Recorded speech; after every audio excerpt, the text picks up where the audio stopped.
दोस्तों नमस्कार। अटल बिहारी वाजपेयी एक नेता, एक कवि, एक युग। राजनीति में बहुत से नेता आते हैं, कुछ सत्ता हासिल करते हैं, कुछ इतिहास बनाते हैं, लेकिन अटल बिहारी वाजपेयी उन नेताओं में से थे जिन्हें विरोधी भी सम्मान से सुनते थे।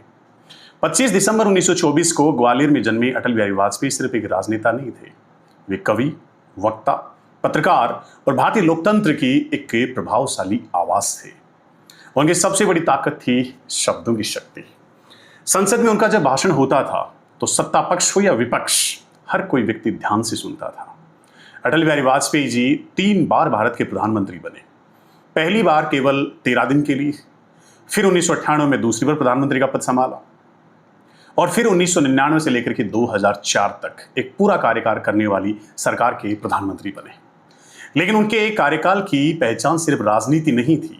1998 के पोखरण परमाणु परीक्षण ने पूरी दुनिया का ध्यान भारत की ओर खींचा और इसके बाद भारत पर अंतर्राष्ट्रीय दबाव और प्रतिबंध आए।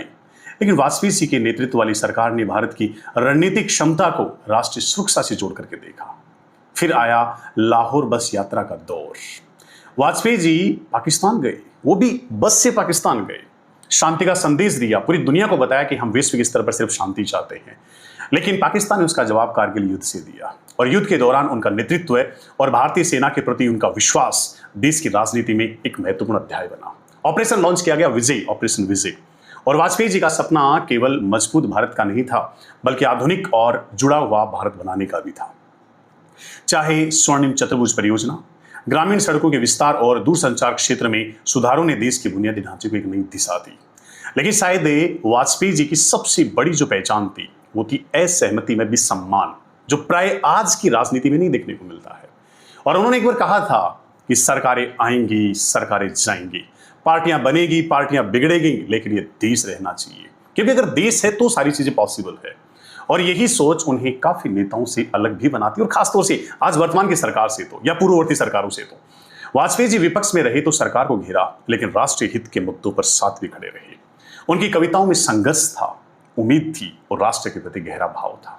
और फिर दिन आया आज का 16 अगस्त 2018 को अटल बिहारी वाजपेयी जी हमेशा हमेशा के लिए इस देश और इस दुनिया को छोड़ के चले गए। लेकिन सवाल ये नहीं है कि अटल जी आज हमारे बीच हैं या नहीं, सवाल तो ये है कि क्या आज की राजनीति में उनकी तरह संवाद, संयम और विचारों की वह ऊंचाई बची हुई है क्या? अटल जी ने राजनीति को सिर्फ सत्ता का माध्यम नहीं माना था, उन्होंने सिखाया था जो प्रत्येक राजनेता को सीखना चाहिए कि विचारों में मतभेद हो सकते हैं, लेकिन मतभेद जरूरी नहीं है। और शायद इसीलिए अटल बिहारी वाजपेयी सिर्फ भारत के पूर्व प्रधानमंत्री नहीं है,